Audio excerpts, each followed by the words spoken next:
Bom dia, pessoal. Eu hoje resolvi começar meu dia de uma forma diferente.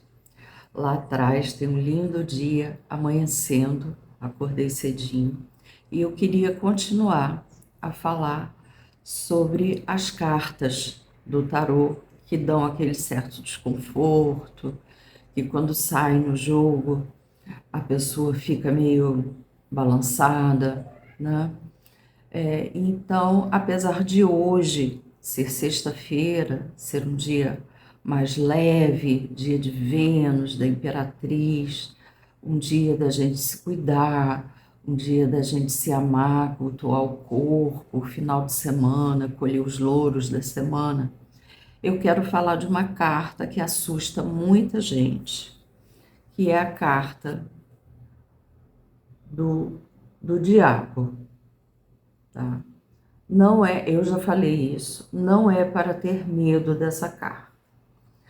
Nós estamos no finalzinho de março, mas vocês não devem se lembrar, mas eu gravei um vídeo, fiz uma tiragem para o mês de março.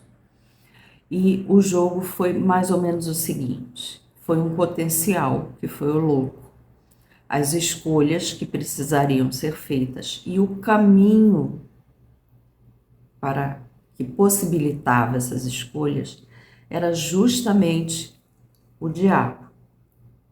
Ele é o quê? Basicamente, força vital. Força vital, né? A ligação dos céus com a terra.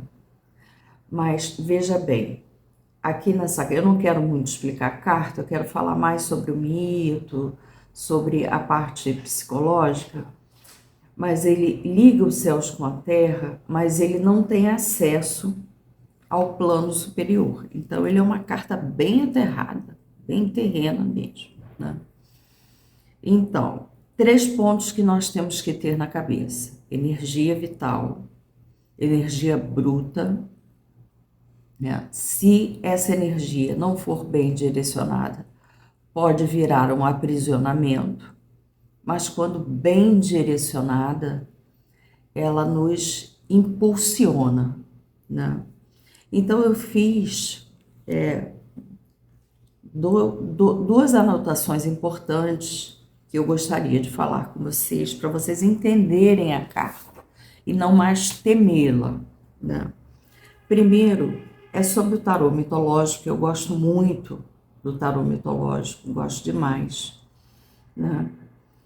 E ele é representado no tarô mitológico, o diabo, pelo deus Pan, que ele é metade homem e metade bode, né?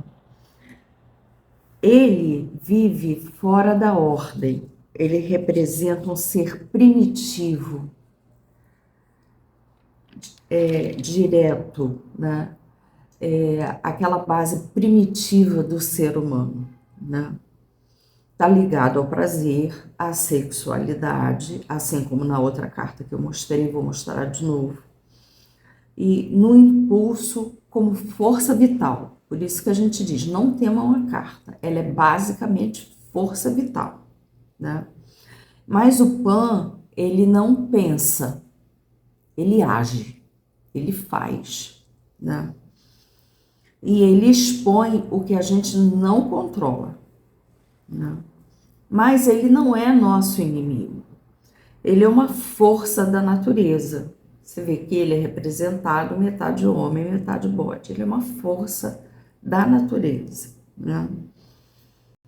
E na carta, que eu achei bem interessante, que eu queria chamar a atenção, ele toca uma flauta, tá vendo? Ele toca uma flauta. E ele, com essa flauta, você vê que ele, as pessoas, é porque tem uma luzinha aqui dando um reflexo, deixa eu tentar baixar. As pessoas estão como sendo fantoches dele, ele está manipulando as pessoas. Então, quando ele toca a flauta, ele seduz os seres humanos. É como se os seres humanos estivessem entregues à magia dele, né? elas estão absorvidas por essa magia, né? É o que eu acho muito interessante, esse é o mito no tarô mitológico do diabo, né? Representado pelo deus Pan.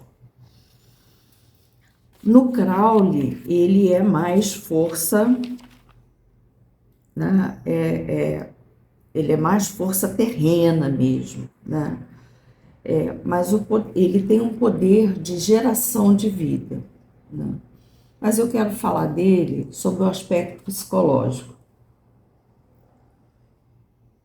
não sobre o aspecto da carta, né?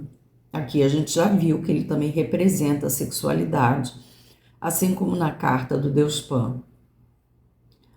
Tem pessoas aqui, ó, isso aqui é um falo e os testículos, né?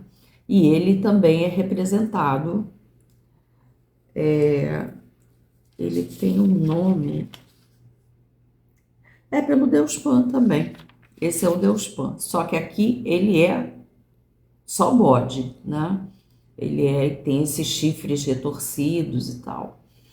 E dentro dos testículos, as figuras estão meio que aprisionadas. Não sei por que que o meu tripé vai caindo. Eu acho que o smartphone vai pesando e o tripé vai arriando. Deixa eu levantar um pouquinho mais.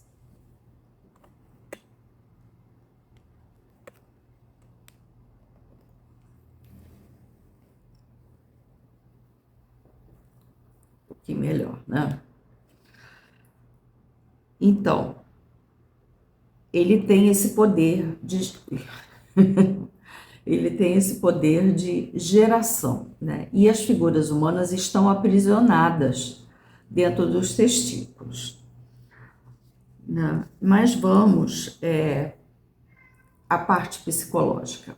Antes de eu falar sobre a parte psicológica, eu só queria dizer que o Deus Pan, ele é esse turbilhão astral. Ele transita entre o astral e a Terra, só que ele não acessa planos superiores, como eu falei, né?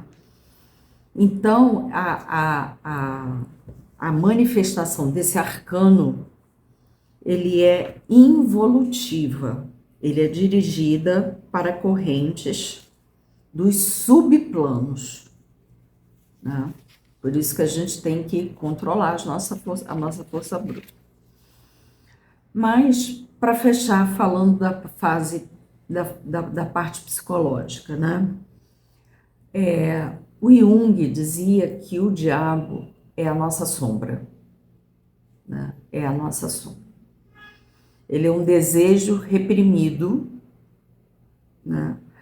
Um impulso negado, porque ele é puro impulso, ele é pura natureza instintiva, né?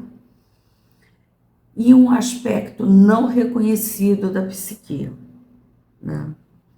Quando ele não é reconhecido, ele não desaparece, mas ele fica atuando de forma inconsciente, né?